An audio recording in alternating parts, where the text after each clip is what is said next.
প্রতিদিন একটা যুদ্ধের মাধ্যমে রান্নাবান্না শেষ করে সুন্দরভাবে খাবার পরিবেশন করতে হয় টেবিলে। Hello viewers, welcome to my new video. আশা করি সবাই অনেক ভালো আছেন আর আমি অনেক ভালো আছি। আজকে আমার দুপুরে রান্না শেষ। আজকে আপনাদের সাথে শেয়ার করব নতুন একটা রেসিপি।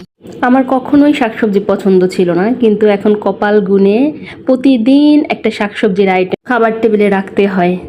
যাই হোক, এই শাকসবজি বাছার মতো ধৈর্য আমার কোনোদিনও ছিল না। শাকসবজি রান্না করতে অনেক কম সময় লাগে, কিন্তু এগুলোকে গুছাইয়া ম্যানেজ কইরা সুন্দর মতন জোগাড় কইরা নেওয়াটাই অনেক বেশি কঠিন। যাই হোক, আজকে শাকের আর চেহারা দেখতে ইচ্ছা করে না, বিধায় আজকে শাকের সেচ্চা বাইকটার চেহারা নষ্ট কইরা ভর্তা কইরা নতুন একটা রেসিপি করতেছি। সাথেই থাকুন এবং রেসিপিটা দেখতে থাকুন। আজকে করব লাউ পাতা ভর্তা। জানি না কে কে খাইছেন, আমি এর আগে কখনো খাই নাই, এই নতুন করতেছি। প্রথমে লাউ পাতাগুলোকে সুন্দর মতো ধুয়ে পরিষ্কার করে ছোট ছোট করে কেটে নিয়েছি। তারপর একটা প্যানে বেশি পরিমাণে দিয়ে দিয়েছি সরিষার তেল। এর মধ্যে দিয়েছি লাউ পাতা আর রসুন, অল্প সামান্য পেঁয়াজ, আর দিয়েছি কাঁচা পাকা কয়টা মরিচ। এই মরিচে অনেক ঝাল বিধায় প্রথমে অল্প দিয়েছি। তারপর এটাকে সুন্দর মতন সেদ্ধ করে নিব, একদম ভাজা ভাজা করে নিব, এক কথায় যে এটা দিয়েই ভাত খাওয়া যায়। তারপরে এটার মধ্যে দিয়ে দিলাম মাঝে লবণ আর দিয়ে দিলাম একটু হলুদ।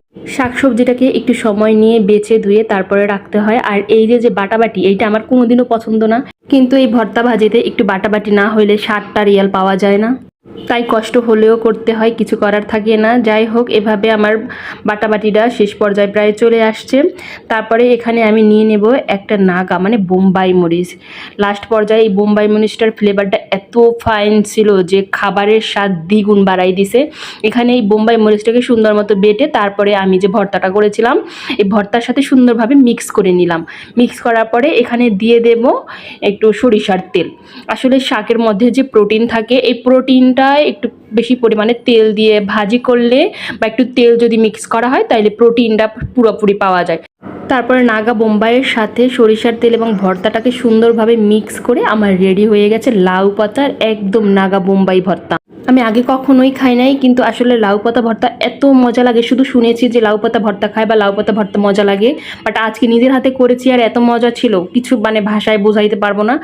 শুধু যারা খেয়েছে শুধু তারাই জানে এর স্বাদটা আসলে কেমন ছিল। ওয়াও!